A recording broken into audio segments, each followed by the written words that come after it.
ओम नमः शिवाय। हर हर महादेव, जय महाकाल। आशा करते हैं हम महादेव की कृपा से आप लोग ठीक होंगे और हम महादेव से यही आग्रह विनती करते हैं कि आपका जीवन सुखमय हो और आपकी इच्छा मनोकामना पूर्ण हो। देखिए, आज की जो तिथि है 4 दिसंबर सोमवार, मार्गशीर्ष कृष्ण सप्तमी है। अगर इस दिन का नक्षत्र देखा जाए तो मघा है। इस दिन के नक्षत्र और तिथि के अनुसार कोई भी व्यक्ति, चाहे स्त्री हो चाहे पुरुष हो, भगवान शिव को विधि पूर्वक उनके शिवलिंग पर ओम बना देता है और उनसे आग्रह विनती कर लेता है तो उनके घर से कोई भी दिक्कत हो, कोई भी परेशानी हो, आसानी से समाप्त हो जाती है और आपकी कोई भी इच्छा हो, कोई भी मनोकामना हो, अवश्य ही पूर्ण हो जाता है। तो आज की तिथि और नक्षत्र बहुत ही विशेष है। इस दिन अगर कोई भी व्यक्ति भगवान शिव को इस प्रकार शिवलिंग पर ओम बनाकर उनकी पूजा करता है तो उसके जीवन से कई सारी समस्याएं आसानी से समाप्त हो जाती हैं और तो और अगर कोई समस्या आने वाली है वो भी आसानी से टल जाती है। यह एकमात्र ऐसा उपाय है। कई माताएं, बहनें और भाई बंधु अपने घर से धन से जुड़ी समस्या को समाप्त करने के लिए करते हैं और कई लोग अपनी इच्छा मनोकामना पूर्ण करने के लिए करते हैं। इतना ही नहीं, यह एकमात्र ऐसा उपाय है। अगर आपके घर में किसी का तबीयत खराब है, वह ठीक ही ना हो रहा हो और आप लाख दवा दुआ कराकर थक गए हो, या अगर आपके घर में किसी का शादी ब्याह ना हो रहा हो, तो भी इन सारी समस्याओं से आप छुटकारा पा सकते हैं। बस आपको इस तिथि और नक्षत्र में जिस प्रकार हम आपको बताएंगे उस प्रकार से भगवान शिव की पूजा कर लेते हैं तो इन सारी समस्याओं से आप आसानी से छुटकारा पा सकते हैं। तो आपको यह पूजा किस प्रकार करनी है और कैसे करनी है हम आपको इस वीडियो में बेहद विस्तार से बताएंगे और समझाएंगे भी। तो आप इस वीडियो को बेहद ध्यान से देखें और इस उपाय को अच्छे तरीके से समझें। तो आपको इस उपाय के लिए सबसे पहले क्या करना है, पहले 3 बेलपत्री लेना है। इस बात का बेहद ध्यान दें। जब आप बेलपत्री लेने जाएं तो बेल महाराज से आग्रह विनती करके तभी बेलपत्री तोड़ें, अन्यथा आप सूर्य उदय होने के बाद ही तोड़ने जाएं। और आप यह देखकर बेलपत्री लाएं कि बेलपत्री कटी फटी ना होनी चाहिए,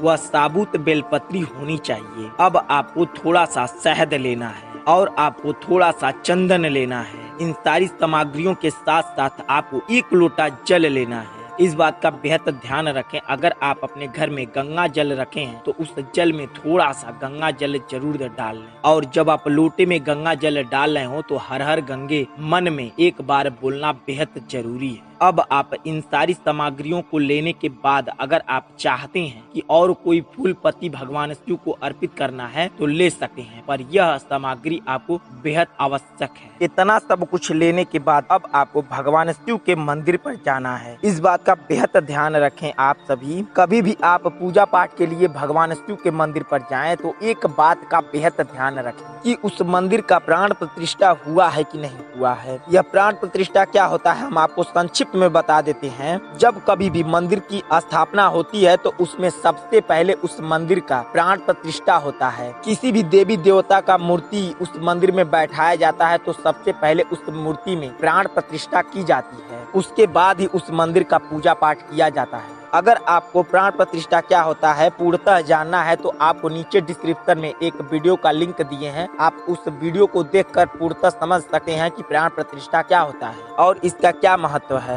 जब आप शिव मंदिर पर चले जाएं, घंटी को 3 बार बजाकर हर हर महादेव का नारा 1 बार लगा लें, उसके बाद ही उस मंदिर में प्रस्थान करें। अब आपको उस मंदिर के द्वार से थोड़ा सा उत्तर साइड सारा सामग्री रखकर भगवान शिव का मनन कर लें। उसके बाद आप भगवान शिव के सम्मुख बिल्कुल बैठ जाएं। इस बात का बेहद ध्यान रखें, जब आप शिवलिंग के सामने बैठ रहे हो तो आपका मुख बिल्कुल पूरब की दिशा की ओर होना चाहिए। अब आपको सबसे पहले 3 बेलपत्री को अपने सामने रख लेना है और उस पर थोड़ा सा चंदन और शहद को मिलाकर उस बेलपत्री पर आपको ओम बनाना है। जब आप बेलपत्री पर ओम बना लें तो उस 3 बेलपत्री को एक साइड में रख दें। उसी चंदन और शहद के मिश्रण से आपको शिवलिंग पर ओम ओम बनाना है। इस बात का बेहद ध्यान रखें, जब आप शिवलिंग पर ओम बना रहे हो तो आपके मन में ओम की गूंज होनी चाहिए और कोई भी अवधारणा आपके मन में नहीं चलनी चाहिए। ओम की गूंज के साथ आपको शिवलिंग पर ओम बनाना है और कम से कम आप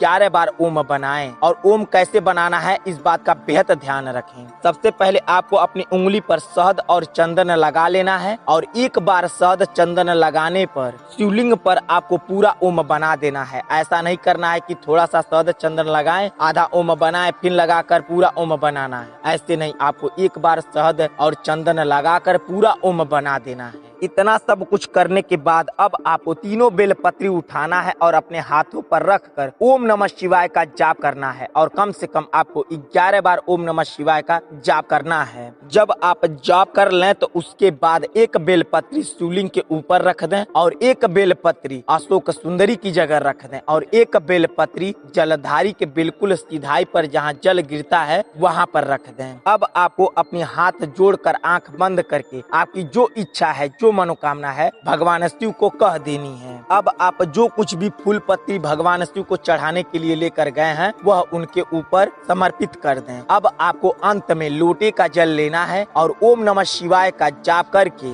लोटे का जल धीरे धीरे शिवलिंग पर गिराना है। और इस बात का बेहद ध्यान रखें, जब लोटे का जल शिवलिंग पर गिरा रहे हो तो आपको श्री शिवाय नमस्तुभ्यम का जाप करना है। और कब तक जाप करना है? जब तक लोटे का जल पूरा गिर ना जाए। जब पूरा लोटा का जल गिरा लें तो आप लोटा उल्टा करके भगवान शिव के सामने रख दें और वहाँ पर जो आप जलधारी के बिल्कुल सीधाई पर जो बेलपत्री रखे थे उस बेलपत्री को आप उठा लें। अब आप लोटा और बेलपत्री लेकर अपने घर चले आएं। इस बात का बेहद ध्यान रखें कि बेलपत्री जब वहाँ से उठा लें तो आपको बोलना नहीं है। आप इशारे में उनसे कुछ भी कह सकते हैं, पर आप जब जलधारी के बिल्कुल सीधाई वाला बेलपत्री उठा लें तो आपको बोलना नहीं है और तुरंत घर पे आए, जहाँ कहीं भी आप पूजा पाठ करते हो उस बेलपत्री को रख दें। उसके बाद आप बोल सकते हैं। अब आपको जैसे ही शाम होती है, जैसे ही सूर्य देवता डूब जाते हैं, जो लालिमा थोड़ी बहुत छाई रहती है, उसी समय आपको एक दीपक लेना है और उस दीपक को जलाने के लिए एक बाती और शुद्ध तिल का तेल लेना है। अब आप उसी शिव मंदिर पर जाएं जिस शिव मंदिर पर आप पूजा पाठ सुबह में किए थे। सबसे पहले आपको चंदन लेकर भगवान शिव पर अच्छी तरीके से लगा देना है। अब उस दीपक को जलाकर अच्छी तरीके से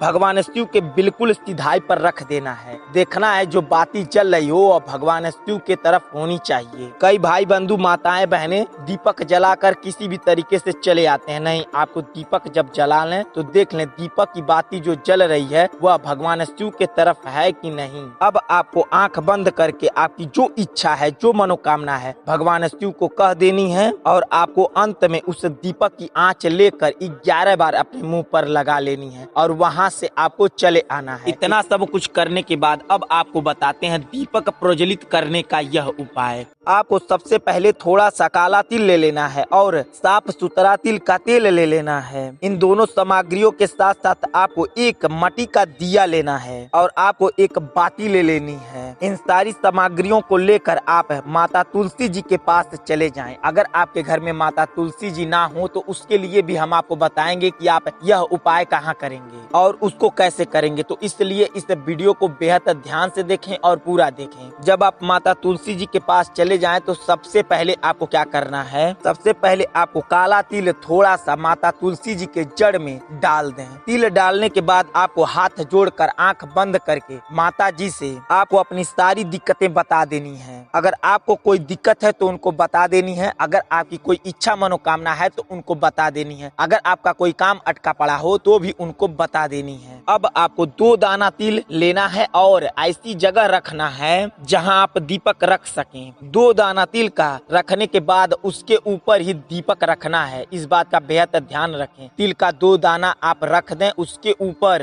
दीपक रख दें। उसके बाद उस दिए में तिल का तेल डालें। अब जो आपके पास बाती बची है वो उस बाती को लेकर माता तुलसी जी के जड़ को अच्छी तरीके से उसमें छुआ दें। छुआने के बाद वह बाती दिए में रख कर उसे प्रज्वलित कर दें। दीपक जलाने के बाद इस बात का बेहद ध्यान रखें, जो आप दीपक की बाती लगाए हैं वह तुलसी माता जी की तरफ होनी चाहिए। जब आप दीपक जला लें तो जो आप तिल का दाना उनके जड़ के पास छीटी हैं या छीटे हैं, तो उसमें से कुछ दाना माता तुलसी जी से मांग कर वह ले लें और अपने तिल के जो तिल लेकर गई हैं उस तिल में डालकर अच्छे से मिला लें और वह तिल लेकर चले आए अपने घर में। उस तिल के दाने को अपने घर में हर एक कमरे में हर एक जगह एक एक तिल फेंक देना है। इतना जब कर लेंगे आप, दूसरा दिया लेना है और ठीक उसी प्रकार आपको साफ सुथरा दिया लेना है और उस दिए के लिए आपको साफ सुथरा तिल का तेल लेना है और साफ सुथरी बाती लेनी है। इस बात का बेहद ध्यान रखें, वह दिया पहले जलाया ना हो। ऐसा नहीं कि जो दिया जला हो और फिर उसके बाद उसे यूज कर ले, नहीं, जो दिया एक बार यूज हो गया है उसको आपको नहीं लेना है। साफ सुथरी दिए की बाती लेनी है और दिया भी साफ सुथरा ही लेना है। दिए के साथ साथ आपको थोड़ा सा चावल लेना है। इस बात का बेहद ध्यान रखें, जो चावल का दाना लें वो आपके घर का ही होना चाहिए। ये नहीं कि किसी के घर से मांग ले, नहीं, वह चावल का दाना आपके घर का होना चाहिए। ठीक उसी प्रकार जिस प्रकार हम आपको पहले बताए हैं उसी प्रकार आपको माता तुलसी जी के पास जाना है, वैसे ही चावल का दाना उनके जड़ में रख देना है और आपकी जो इच्छा है, जो मनोकामना है, जो कोई भी काम अटका पड़ा है, वह माता तुलसी जी को श्रद्धा पूर्वक अपने मन में कहकर माता जी को बता देनी है। वहाँ से भी आपको थोड़ा सा चावल का दाना लेकर जो चावल लेकर गए हैं उसमें मिला लें। यह चावल का दाना अपने घर के बाहर बाहर छींटना है। इस बात का बेहद ध्यान रखें, जो चावल का दाना है वो घर में नहीं छींटना है, उसे आपको अपने घर के चारों तरफ बाहर बाहर छींटना है। यह 2 दीपक का उपाय आपके जीवन के लिए अति लाभकारी है, क्योंकि यह उपाय कई सारी ग्रंथों में भी बताया गया है। अगर आपके घर बड़ी से बड़ी विपदा चल रही हो तो यह उपाय जरूर करके देखें। अब आपको बताते हैं, अगर आपके घर माता तुलसी जी ना हो तो आपको यह उपाय कहाँ करना है और कैसे करना है। इस उपाय के लिए आपको अपने घर से सबसे नजदीक जो कोई भी मंदिर हो, चाहे किसी भी देवी देवता का मंदिर हो, आपके घर से जो सबसे नजदीक पड़ता हो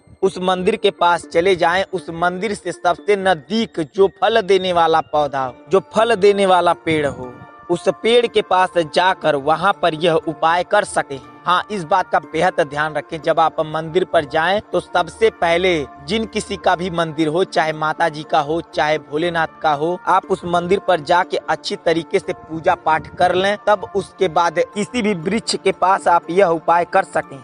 अगर यह उपाय आपको अच्छी तरीके से समझ में आ गया हो तो कमेंट बॉक्स में आप जिस किसी भी देवी देवता का पूजा पाठ करते हो उनका नाम कमेंट बॉक्स में जरूर लिख दें और इस वीडियो को लाइक तो जरूर करें और चैनल को हो सके तो सब्सक्राइब भी कर सकते हैं। चलिए मिलते हैं आपसे अगली वीडियो में, तब तक के लिए श्री शिवाय नमस्तुभ्यम, हर हर महादेव।